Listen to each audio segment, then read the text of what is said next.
This is iPhoto 11, part of iLife 11, and I'm running through it here for the first time on one of my machines. The MacBook Pro is sponsored by PC Pit Stop. It looks like iPhoto, but of course they've updated a few of the elements, including the finer design points of the icons or the controls at the bottom of iPhoto, which is probably the most recognizable change on the outset. Of course, one of the things that they're touting in iLife 11 and macOS 10.7 or Lion is being able to go full screen with an application. And so I'm going to go ahead and do that. This is all familiar, scrubbing with images. There's where I keep images of my dogs. Now, of course, I have more images than just what's listed here in iPhoto, just because I don't use iPhoto to really manage a lot of my images. At this point, I'm still using Picasa. But of course, I could scroll through and go to Faces, Places. I'm not going to go through Faces because I don't exactly know who's going to pop up right now, sorted by different albums. Or then there's also the new Projects view, where you could more easily create books and or cards. So let's go ahead, go back to Events, Wicket and Pixie. I can also zoom out just a bit. And then over to Create, Book, Album, or Card. I'm going to go ahead and create a book. I selected Wicket and Pixie. And so right up front, I can choose various designs, front cover, insert a subtitle or author name, interesting. Hardcover, softcover, or wire bound are the options at the top. And I don't know if I'm going to be keeping the top of this particular screencast because the resolution at which I'm recording is 1280 by 800 versus the 1280 by 720 that I'm going to be outputting. Let's just go ahead and select that. And large, medium, or small. Okay, sounds good. We'll create that. Large. In a couple seconds' time, I basically now have an album created automatically for me.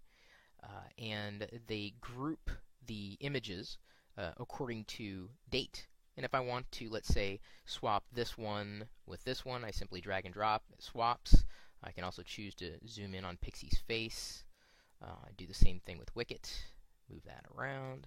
Really easy to do. This is something that is definitely been updated for the new version of iPhoto. So we're going to go ahead and go back to All Pages, Projects. It's automatically been saved. The same thing would happen then too with Cards. So we are going to, I'm going to exit full screen just in case the top is going to get clipped off. Let's go ahead and take the Chris heads, create a card. Letterpress, folded or flat. Letterpress, of course, would give it a three-dimensionality texture on the actual card. And if you don't understand, they actually bundle a video preview to explain more about what letterpress is. Folded. Let's just go with folded there. And I can, oh, there we go. Let's create that card. Don't ask me why. Of course, then it's saved in the sidebar here under the different projects. And then, of course, I'd be able to go through and order everything. I could also pull in my MobileMe account, which I'm not going to log into right now. I have my iPhone connected, and so I could view the images sitting on my iPhone at this point in time. And you can see I've posted a few of these already to the Facebook group, including the picture of the Microsoft Store that is coming into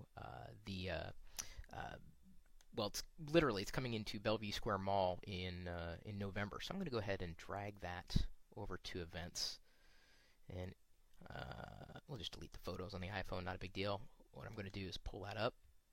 Of course, I could rename it Microsoft Store. I can rate it, let's say 5 stars. It's Microsoft Store after all. Rotate, hide, throw it in the trash, cut, copy, make key photo for the album. Let's go ahead and double click it. I can edit it. Oh, okay, so they've moved these controls around. A simple enhancement. The green got a little deeper there. Fix red eye, straighten, crop, or retouch. The retouching tool allows you to remove blemishes, zits. And I don't think there are any zits on the Microsoft Store at this point in time. Oh, nice effects here. So I can darken the image slightly, add contrast, and as I keep pressing it, the contrast increases. Make it a bit warmer. increase the saturation.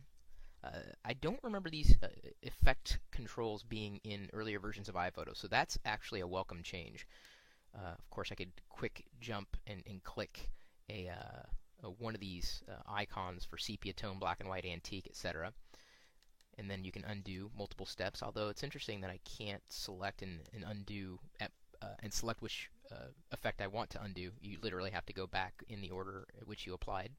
Then, of course, you can dive in even deeper and adjust with the histogram here view, exposure, contrast, saturation. Ah, interesting. Avoid saturating skin tones. Now I'm curious. Let's go back to the events. I actually want to try that. Okay. My mom was being goofy there. We're gonna mess with Dad here. Edit. We're gonna try to avoid saturating skin tones, but we're gonna. He's getting a little more pink, but it's not horrible. But I can definitely see his blemishes. Of course, then I can pick a neutral color. There's his white. Oh wow, yeah, that's not working for me there. That magenta tint. Either way, you could of course take more time. Oh, right down below. This is kind of nice. Let's go ahead and close that tool. I can select a thumbnail from below. It's a new way of browsing images from your events. We can take Wicket and Pixie again. That's back when they were puppy dogs. And there's again the carousel of sorts, or a slide that will allow you to navigate your library. If I pull up the info, of course I get the camera image, or I guess information, likely lifted from the EXIF data from the header. I could rename it there, add a description. There's the date it was taken. I could rate that photo. It also showed me the settings of the camera, as I likely saw them on the camera, so it's surfacing that EXIF information in a very intelligent fashion. No faces, of course, in this photo at this point in time. I could probably add Pixie as a face, but I'm not going to do that. Assign it a place. Don't really need to do that either. Let's go ahead and turn off the info. Now, there was a way, if I can find it. Yeah, I guess it is under info, to see a histogram of the current image, and I'm really used to using that inside of Picasa. Either way, I could add it to album, slideshow, book, or card if I started it. I could also select multiple photos, let's say these photos, and share them by way of Mobile Me Gallery. I could order the prints directly, Flickr, Facebook, or this is one of the things that they're touting in the new version of iPhoto, sending multiple photos by email. So since I've selected several, it will actually format the email like this. And I can also choose a different stationery. And so instead of just attaching images in a raw capacity, I could literally drag them around and send the email as I see it right here from within iPhoto. It'll tell me the message size total, which is kind of nice. So let's see here. What else did they tout? New slideshows, of course. Let me see if I can play a slideshow right here. Don't know how well this is going to work. Okay, so I can choose my themes up front. Ken Burns, origami, which I love. That's something that we've seen on the iPad and the Apple TV. Reflections, sliding panels, snapshots, vintage prints, scrapbook, photomobile, holiday mobile, shatter. Ooh, that was neat. Places. Oh, so you can browse the globe, see where they're taking, of course, the classic slideshow. You can choose your music, and then let's see, settings. Play each slide for a minimum of X seconds. Fit slideshow to music. You can select your transitions. It's kind of nice. Oh, including cube. Show the caption if you want. Show the title slide. Shuffle slide order. Repeat slideshow. Scale photos to fill screen. And then use these settings as default. So I think I've just got... Okay, so now it's actually playing some music. Nice. Okay, so that was a video that I had in the folder, and I'm not going to go through the entire slideshow. That would be kind of mundane. Either way, I think I've done just about everything I wanted to do here with the iPhoto 11 screencast, a part of iLife 11. It's available right now. You can order it online, go.tagjag.com/Apple. I bought it with my own money and have the receipt to prove it. What are your thoughts on iPhoto?